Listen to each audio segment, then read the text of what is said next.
어제 한 통의 문자가 왔습니다. 택배가 도착했다는 내용이었습니다. 링크를 클릭하라고 했습니다. 그 링크를 누르는 순간 통장이 텅 비었습니다. 평생 모은 돈이 사라졌습니다. 60대 박 씨의 이야기입니다. 이런 일이 지금 이 순간에도 일어나고 있습니다. 여러분의 휴대폰에도 그 문자가 와 있을지 모릅니다. 지금 당장 확인해 보십시오. 클릭하기 전에 이 영상을 끝까지 보셔야 합니다. 박 씨는 평범한 가정주부였습니다. 남편이 은퇴한 후 둘이서 조용히 살고 계셨습니다. 자식들은 독립해서 멀리 살았습니다. 손주들 용돈도 보내고 가끔 여행도 다니며 소박하게 지내셨습니다. 그러던 어느 날 오전이었습니다. 핸드폰에 문자가 왔습니다. 택배 회사 이름으로 온 문자였습니다. 주문하신 상품이 배송 중이라는 내용이었습니다. 박 씨는 고개를 갸우뚱했습니다. 최근에 주문한 것이 없었습니다. 하지만 혹시 남편이 주문했나 싶었습니다. 아니면 자식들이 뭔가 보냈을 수도 있었습니다. 문자에는 배송 조회를 위해 링크를 클릭하라고 되어 있었습니다. 박 씨는 별 생각 없이 링크를 눌렀습니다. 그 순간 모든 것이 시작되었습니다. 화면에 앱 설치 안내가 떴습니다. 배송 조회를 위해 필요하다고 했습니다. 박 씨는 그대로 따라했습니다. 앱을 설치했습니다. 설치하는 과정에서 여러 권한을 요구했습니다. 연락처, 문자, 전화 권한 등을 허용하라고 했습니다. 박 씨는 잘 모르니까 모두 허용했습니다. 배송 조회를 하려면 필요한 거라고 생각했습니다. 앱이 설치되고 나서도 특별한 일은 없었습니다. 배송 조회 화면이 나왔습니다. 하지만 주문 내역이 없다고 표시되었습니다. 이상하다 싶었지만 차고인가 보다 하고 넘어갔습니다. 앱을 끄고 일상으로 돌아갔습니다. 점심을 준비하고 설거지를 하고 평소처럼 하루를 보냈습니다. 그 사이 박 씨가 모르는 곳에서 무서운 일이 벌어지고 있었습니다. 설치한 그 앱은 악성 앱이었습니다. 스미싱 앱이라고 부릅니다. 이 앱은 박 씨의 휴대폰을 완전히 장악했습니다. 연락처를 빼갔습니다. 문자 메시지를 가로챘습니다. 통화 내역을 훔쳤습니다. 그리고 가장 위험한 일을 했습니다. 박 씨의 이름으로 문자를 보내기 시작한 것입니다. 박 씨의 연락처에 있는 모든 사람에게 말입니다. 그날 저녁이었습니다. 딸에게서 전화가 왔습니다. 목소리가 다급했습니다. 엄마가 이상한 문자를 보냈다고 했습니다. 택배 관련 링크가 있는 문자였습니다. 딸은 의심스러워서 클릭하지 않았다고 했습니다. 엄마가 보낸 게 맞냐고 물었습니다. 박 씨는 당황했습니다. 자신은 보낸 적이 없었습니다. 그제야 뭔가 잘못되었다는 것을 느꼈습니다. 황급히 아들에게도 전화했습니다. 아들도 같은 문자를 받았다고 했습니다. 친구들한테서도 연락이 왔습니다. 이상한 문자를 받았다고 했습니다. 박 씨의 이름으로 온 문자였습니다. 박 씨는 식은땀이 흘렀습니다. 무슨 일이 벌어진 건지 이해할 수 없었습니다. 남편과 함께 경찰서로 달려갔습니다. 경찰은 심각한 표정으로 말했습니다. 스미싱 피해를 당한 것 같다고 했습니다. 당장 은행에 가서 계좌를 확인하라고 했습니다. 박 씨 부부는 가까운 은행으로 뛰어갔습니다. 통장을 확인하는 순간 눈앞이 캄캄했습니다. 잔액이 거의 없었습니다. 몇천만 원이 들어있던 계좌가 텅 비어 있었습니다. 여러 번에 걸쳐 돈이 빠져나간 흔적이 있었습니다. 박 씨는 그 자리에서 주저앉았습니다. 평생 모은 돈이었습니다. 남편과 허리띠 졸라매며 모은 노후 자금이었습니다. 한순간에 사라져 버렸습니다. 이럴 수가 없었습니다. 믿을 수 없었습니다. 아무것도 한 것이 없는데 왜 이런 일이 벌어졌는지 이해할 수 없었습니다. 그저 택배 문자 하나 확인했을 뿐인데 말입니다. 은행 직원이 설명했습니다. 악성 앱이 박 씨의 문자를 가로챘다고 했습니다. 은행에서 보낸 인증번호를 빼간 것입니다. 그 번호로 계좌 이체를 승인했다고 했습니다. 박 씨는 아무것도 모르고 있었습니다.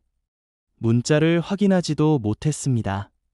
악성 앱이 자동으로 삭제해 버렸기 때문입니다. 범인들은 조용히 돈을 빼갔습니다. 흔적도 남기지 않고 말입니다. 이야기는 실제로 일어나는 일입니다. 매일 수십 명이 이런 피해를 당합니다. 특히 50대 이상 중장년층이 주요 타깃입니다. 왜 그럴까요? 스마트폰에 익숙하지 않기 때문입니다. 의심 없이 링크를 클릭하기 때문입니다. 그리고 통장에 목돈이 있기 때문입니다. 범인들은 이것을 노립니다. 스미싱은 문자 메시지와 피싱을 합친 말입니다. 문자로 속여서 개인정보나 돈을 빼앗는 수법입니다. 방법은 계속 진화하고 있습니다. 점점 더 교묘해지고 있습니다. 진짜와 구별하기 어려울 정도입니다. 어떤 유형들이 있는지 자세히 알아야 합니다. 그래야 속지 않을 수 있습니다. 가장 흔한 것이 택배 문자입니다. 박 씨가 당한 것처럼 택배 회사 이름으로 옵니다. 배송 조회를 유도합니다. 요즘은 온라인 쇼핑을 많이 합니다. 실제로 택배를 기다리는 경우가 많습니다. 그래서 쉽게 속습니다. 의심 없이 링크를 클릭합니다. 그 순간 악성 앱이 설치됩니다. 두 번째는 가족을 사칭하는 문자입니다. 자녀나 손주 이름으로 옵니다. 핸드폰이 고장 났다며 새 번호라고 합니다. 돈이 급하게 필요하다고 합니다. 계좌로 보내달라고 합니다. 부모 마음을 이용하는 비열한 수법입니다. 자식이 어려우면 확인도 안 하고 보내기 쉽습니다. 그래서 피해가 큽니다. 60대 김 씨도 이렇게 당했습니다. 아들 이름으로 문자가 왔습니다. 핸드폰을 잃어버렸다고 했습니다. 급하게 돈이 필요하다고 했습니다. 사업 때문에 오늘 중으로 입금해야 한다고 했습니다. 김 씨는 의심하지 않았습니다. 평소 아들이 사업을 한다는 것을 알고 있었습니다. 당연히 아들인 줄 알았습니다. 김 씨는 바로 은행에 갔습니다. 2천만 원을 보냈습니다. 목돈이었지만 아들을 위해서라면 당연했습니다. 송금하고 나서 아들에게 전화했습니다.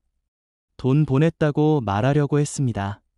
그런데 아들은 무슨 소리냐고 했습니다. 돈을 부탁한 적도 없고 핸드폰도 멀쩡하다고 했습니다. 그제야 김 씨는 사기라는 것을 알았습니다. 세 번째는 금융기관을 사칭하는 문자입니다. 은행이나 카드사 이름으로 옵니다. 계좌가 정지되었다고 합니다. 보안 문제가 있다고 합니다. 재설정을 위해 링크를 클릭하라고 합니다. 불안한 마음에 서둘러 클릭합니다. 그러면 가짜 사이트로 연결됩니다. 진짜와 똑같이 생겼습니다. 가짜 사이트에서 개인정보를 입력하라고 합니다. 계좌번호, 비밀번호, 주민등록번호를 요구합니다. 카드번호와 유효기간도 물어봅니다. 뒤에 보안코드까지 입력하라고 합니다. 모두 입력하고 나면 그 정보가 범인에게 넘어갑니다. 범인은 그 정보로 돈을 빼갑니다. 네 번째는 정부기관을 사칭하는 문자입니다. 국세청, 경찰청, 법원 이름으로 옵니다. 세금 환급이 있다고 합니다. 과태료를 내야 한다고 합니다. 소환장이 발부되었다고 합니다. 공포심을 조성합니다. 불안하게 만듭니다. 그래서 급하게 대응하게 만듭니다. 최근에는 코로나 지원금 명목도 많았습니다. 정부 지원금을 받을 수 있다고 합니다. 신청하려면 링크를 클릭하라고 합니다. 개인정보를 입력하라고 합니다. 계좌번호를 달라고 합니다. 지원금을 받으려는 마음의 정보를 제공합니다. 하지만 지원금은 오지 않습니다. 오히려 돈이 빠져나갑니다. 다섯 번째는 지인을 사칭하는 문자입니다. 오랜만이라며 안부를 묻습니다. 번호가 바뀌었다고 합니다. 저장해 달라고 합니다.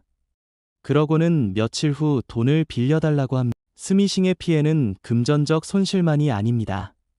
정신적 충격도 매우 큽니다. 박 씨의 그 후 이야기를 들어보십시오. 돈을 잃은 후 박 씨는 잠을 이루지 못했습니다. 밤새 눈을 뜨고 천장만 바라봤습니다. 어떻게 이런 일이 생겼는지 되새김질했습니다. 자책했습니다. 왜 그 링크를 눌렀을까? 왜 조심하지 못했을까 후회했습니다. 남편과의 관계도 어색해졌습니다. 남편은 직접적으로 뭐라 하지 않았습니다. 하지만 박 씨는 눈치가 보였습니다. 평생 함께 모은 돈이었습니다. 은퇴 후 노후를 위해 아껴둔 돈이었습니다. 그것을 한순간에 날렸다는 죄책감이 컸습니다. 식사를 해도 목에 넘어가지 않았습니다. 말수도 줄어들었습니다.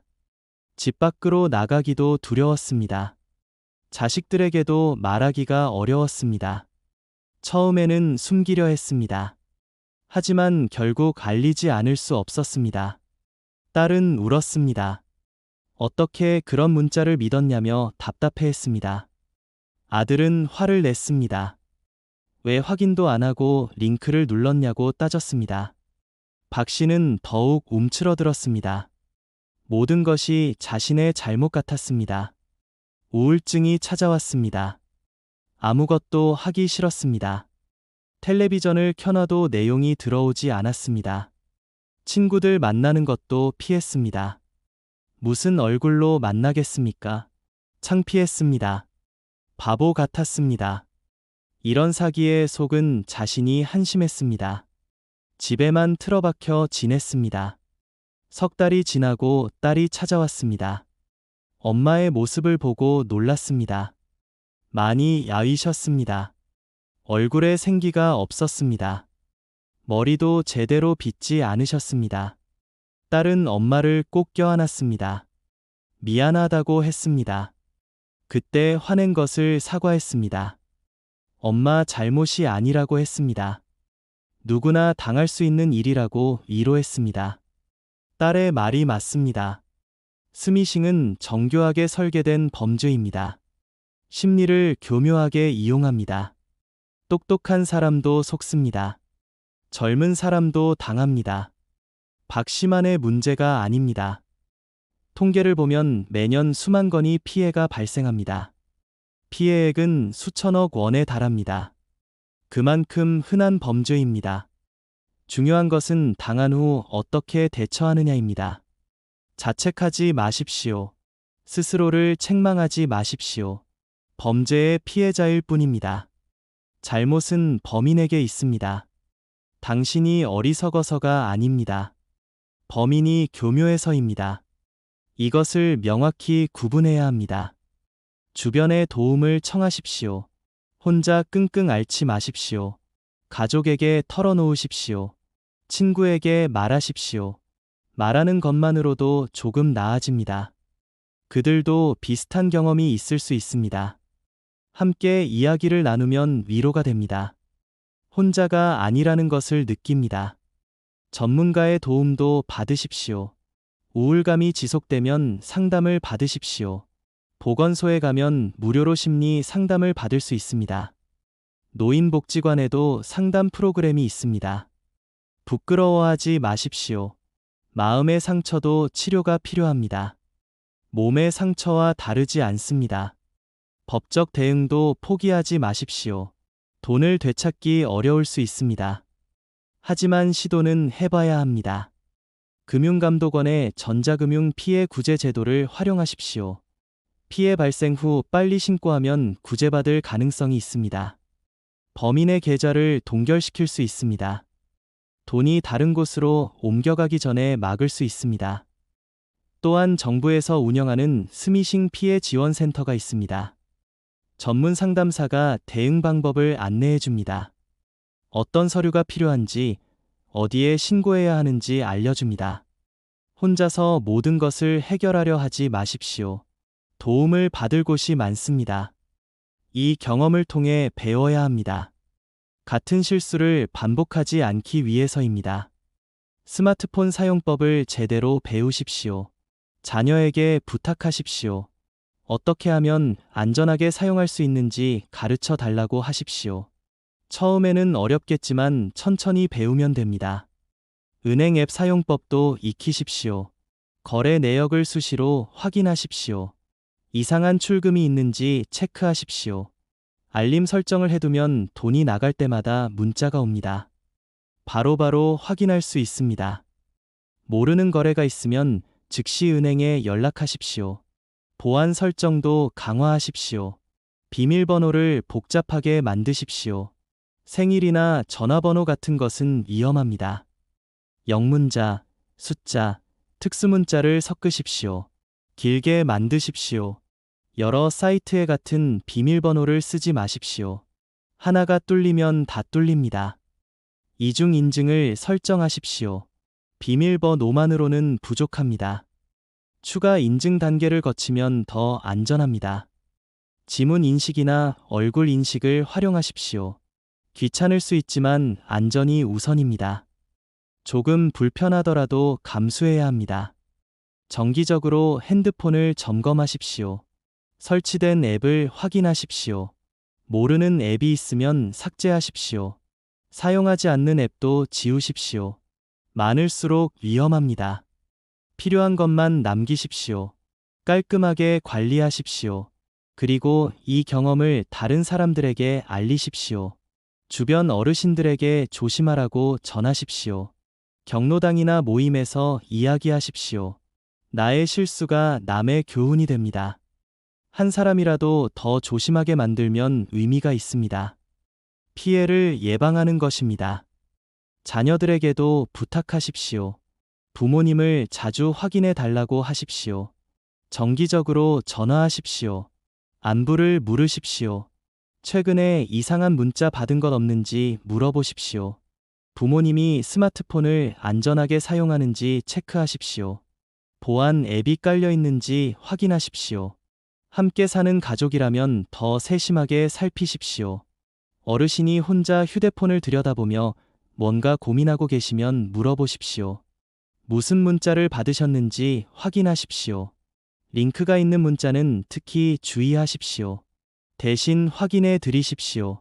사회 전체가 함께 대응해야 합니다. 통신사는 스미싱 문자 차단 기술을 더 발전시켜야 합니다. 은행은 보안을 강화해야 합니다. 경찰은 범인 검거에 더 적극적이어야 합니다. 정부는 예방교육을 확대해야 합니다. 모두가 협력해야 피해를 줄일 수 있습니다. 하지만 가장 중요한 것은 개인의 경각심입니다. 나는 안 당할 거라는 생각이 가장 위험합니다. 누구나 당할 수 있습니다. 항상 조심해야 합니다. 의심하는 습관을 들여야 합니다. 귀찮더라도 확인하는 절차를 거쳐야 합니다. 기술이 발전할수록 범죄도 진화합니다. 앞으로 더 교묘한 수법이 나올 것입니다. 인공지능을 활용한 사기도 등장하고 있습니다. 목소리를 합성해서 자녀인 척하는 범죄도 있습니다. 영상 통화를 조작하는 기술도 나왔습니다. 점점 더 구별하기 어려워집니다. 그럴수록 기본 원칙을 지켜야 합니다. 모르는 것은 클릭하지 않기, 개인정보 함부로 주지 않기, 의심스러우면 확인하기. 이 세 가지만 지켜도 대부분의 피해를 막을 수 있습니다. 복잡하지 않습니다. 조금만 신경 쓰면 됩니다.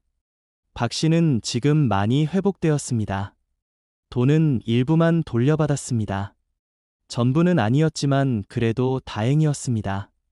더 중요한 것은 마음을 추스른 것입니다. 자책을 멈췄습니다. 다시 사람들을 만나기 시작했습니다.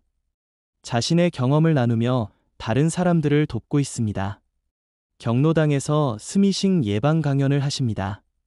자신이 당한 과정을 솔직하게 이야기합니다. 어떻게 속았는지, 얼마나 힘들었는지 털어놓습니다. 그리고 조심하라고 당부합니다. 같은 피해를 당하지 말라고 간곡히 부탁합니다. 어르신들은 진지하게 듣습니다. 고개를 끄덕입니다. 박 씨의 용기에 박수를 보냅니다. 이제 박 씨는 스마트폰을 더 잘 다룹니다. 자녀에게 배웠습니다. 보안 앱을 깔았습니다.